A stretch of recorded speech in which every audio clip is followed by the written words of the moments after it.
बोलिए पुरुषोत्तम भगवान की जय। हरि बोल। ओम नमो भगवते वासुदेवाय नमः। भक्तों, आप सभी का आपके अपने YouTube चैनल महाकाल कन्या में हार्दिक स्वागत है। आज हम श्रवण करने जा रहे हैं पुरुषोत्तम मास महात्म्य का 12वां अध्याय। द्रौपदी की अग्निकुंड से उत्पत्ति, श्री कृष्ण का पुरुषोत्तम व्रत का उपदेश। नारद जी बोले, हे नाथ, शंकर जी के चले जाने पर चिंतातुर उस बाला ने क्या किया? सेवा, धर्म और सिद्धि के लिए मुझ दीन की सुनने की इच्छा है, सो कहो। श्री नारायण बोले, इसी प्रकार युधिष्ठिर ने श्री कृष्ण भगवान से पूछा था। तब भगवान ने युधिष्ठिर से जो कुछ कहा था वह मुझसे सुनो। श्री कृष्ण भगवान बोले, हे राजन, इस प्रकार शिव के चले जाने पर वह कन्या कांतिहीन हो गई, लंबी लंबी श्वास लेने लगी, अत्यंत डरी हुई, पतली कमर वाली आंसू बहाती हुई रोने लगी। हृदयाग्नि से उसका शरीर जलने लगा और उस तपस्विनी की अवस्था दावांगनी से जले हुए लता के पत्तों की भांति हो गई। ऐसे दुख पाते हुए जब बहुत समय बीत गया, तब काल ने उस तपस्विनी को धर दबोचा। जैसे बिल में चूहे को सर्प दबोच लेता है, वैसे ही तपस्विनी को बलवान काल ने दबोच लिया। जैसे वर्षा काल में मेघ से छाए आकाश में बिजली चमक कर रह जाती है, वैसे ही वह तप से पाप भस्म कर अपने ही आश्रम में मर गई। उस समय धर्मात्मा राजा यज्ञसेन अनेक सामग्री से युक्त एक महान यज्ञ कर रहे थे। तब उसी यज्ञ कुंड में से स्वर्ण के समान कांति वाली कन्या का प्रादुर्भाव हुआ, जो पहले ऋषि कन्या थी। वह अब यह राजा द्रुपद की पुत्री द्रौपदी के नाम से विख्यात हुई है।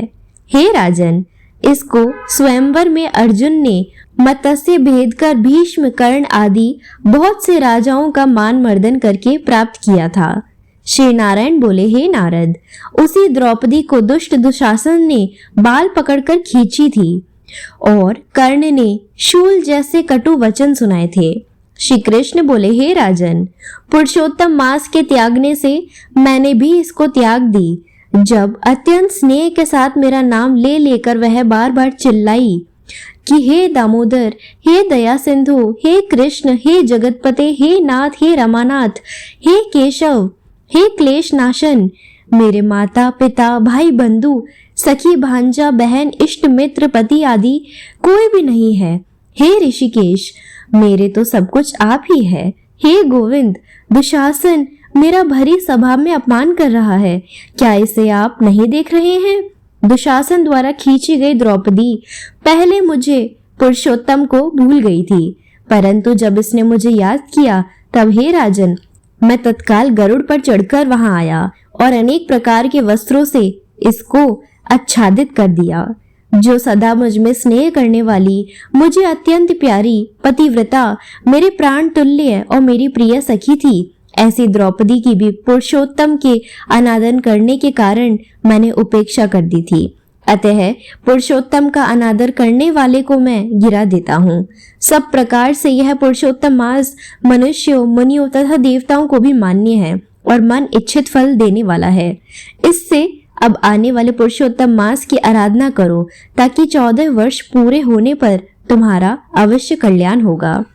हे पांडुपुत्र, राजसभा में जिन जिन ने भी द्रौपदी के केशव को खींचते हुए देखा है, मैं उनकी स्त्रियों के बालों को क्रोध से उड़ा दूंगा और दुर्योधन आदि राजाओं को यमलोक पहुंचाकर सब शत्रुओं का नाश करके तुम्हें सम्राट बना दूंगा। हे राजन, मुझे लक्ष्मी जी, बलदेव जी, माता देवकी, सात्यकी, प्रद्युम्न आदि कोई भी इतना प्रिय नहीं है जितना मुझको मेरे भक्त प्रिय है। जिसने मेरे भक्त को सताया है, मैं उसे सदा पीड़ित करता हूँ। हे पांडुपुत्र, मेरा उसके समान कोई शत्रु नहीं है, मैं उसकी ओर देखता भी नहीं हूँ।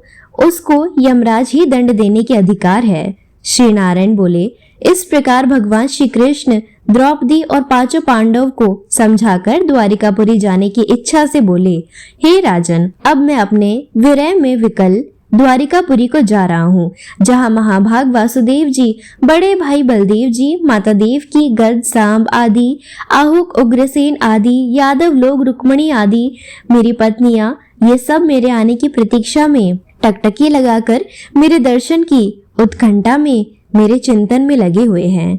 श्री नारायण बोले।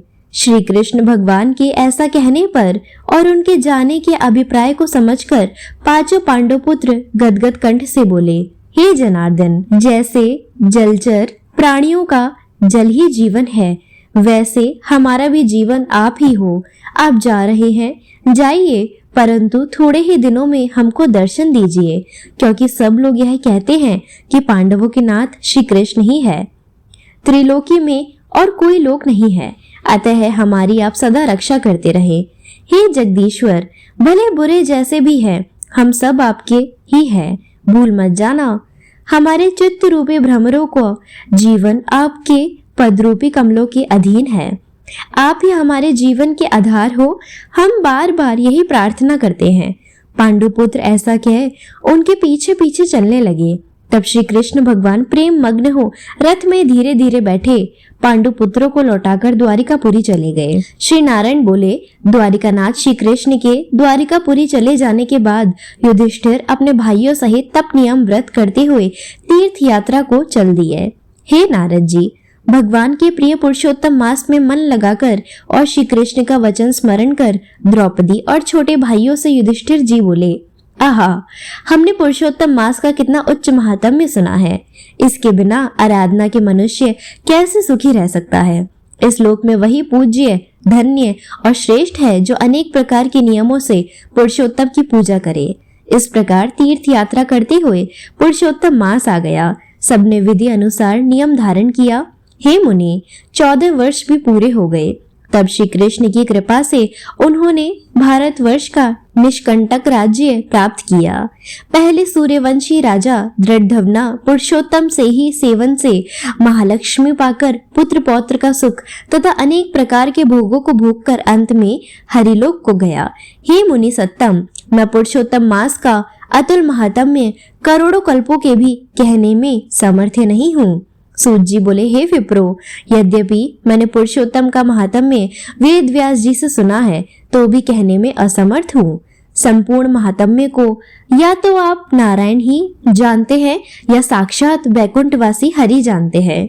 सब ब्रह्मादि देवता गोलोकनाथ श्री कृष्ण के सिंहासन को नमस्कार करते हैं। स्वयं पूजने वाले देवता भी पुरुषोत्तम मास का महात्म्य नहीं जानते, फिर मनुष्य कैसे जान सकता है। इति 12वां अध्याय समाप्तम। भक्तों, अगर यह महात्म्य आपको अच्छा लगा हो तो वीडियो को लाइक करें, शेयर करें और आपके अपने YouTube चैनल महाकाल कन्या को सब्सक्राइब करना ना भूलें। ओम नमो भगवते वासुदेवाय नमः।